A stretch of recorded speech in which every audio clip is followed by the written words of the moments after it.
সম্মানিত দর্শক শ্রোতা, আসসালামু আলাইকুম। শিল্পী সমিতি নিয়ে আজও যেন ডিপজল নিপুণের দ্বন্দ্বটা শেষ হলো না। এর আগে জায়েদ খান নিপুণের মাঝে দ্বন্দ্ব ঘটেছিল, হাইকোর্ট পর্যন্ত, সুপ্রিম কোর্ট পর্যন্ত তাদের মামলা চলে গিয়েছিল।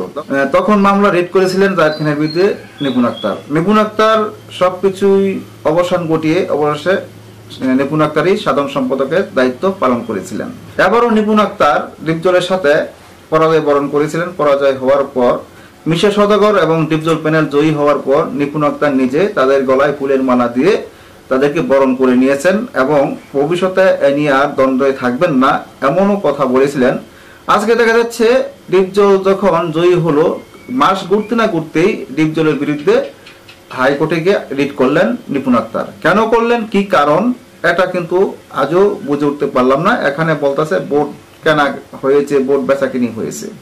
বোর্ড বেচাকিনি হওয়াটা নিয়ে ডিপজলের বিরুদ্ধে নিপুণ আক্তার একটা মামলা করেছিলেন হাইকোর্টে। এখন ডিপজল এর পরিপ্রেক্ষিতে অনেক কথাই বলেছিলেন। আজকে দেখা যাচ্ছে ডিপজল বলতেছে যে নিপুণের পার্লারে কি হয় জানতে চান ডিপজল।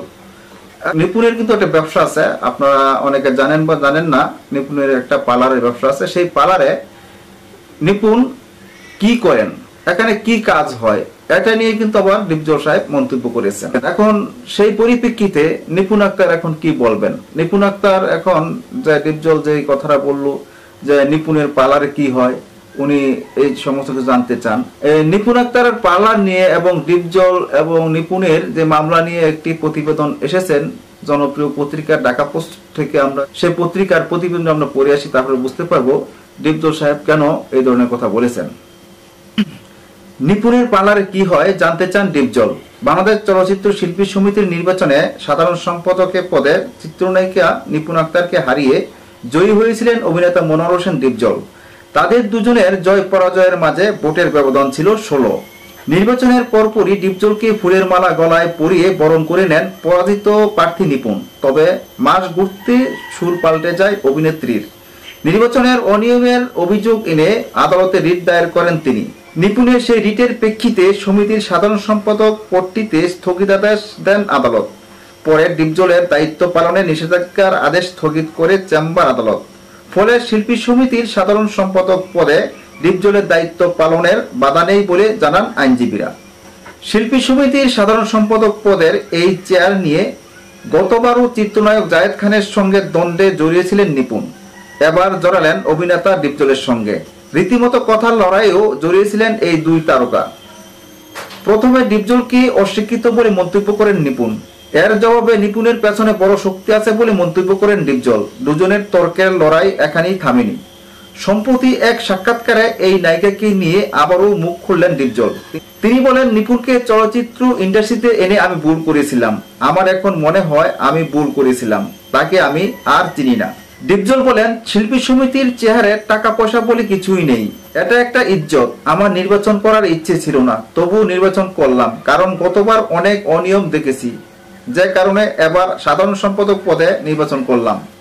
এই অভিনেতা বলেন, নিপুণের মূল ব্যবসাটা কি? আমি যে সিনেমা করছি এটাই কি আমার মূল ব্যবসা? না, এটা আমার মূল ব্যবসা না। শুনলাম উনি পার্লার দিয়েছেন। কি পার্লার এটা? সেই পার্লারে গিয়ে আপনারা দেখেন সেটা কেমন পার্লার, সেখানে কি হয়। উল্লেখ্য 2022-24 সালের নির্বাচনের সাধারণ সম্পাদকের পদ নিয়ে মামলা চলে উচ্চ আদালতে। পরে আদালতের হস্তক্ষেপে দায়িত্ব পালন করেন নিপুণ। তখন প্রাথমিক ফলে সাধারণ সম্পাদক পদে জায়েদ খানকে বিজয়ী ঘোষণা করা হয়। তবে টাকা দিয়ে ভোট কেনা সহ নির্বাচনকে প্রভাবিত করার অভিযোগে আপিল বোর্ড জায়েদ খানের প্রার্থিতা বাতিল করে এবং নিপুণকে বিনা প্রতিদ্বন্দ্বিতায় সাধারণ সম্পাদক পদে জয়ী করে দেন। ওই সিদ্ধান্তের বিরুদ্ধে জায়েদ খান হাইকোর্টে রিট আবেদন করেছিলেন, কিন্তু শেষ পর্যন্ত নিপুণ সাধারণ সম্পাদক পদে দায়িত্ব পালন করেন।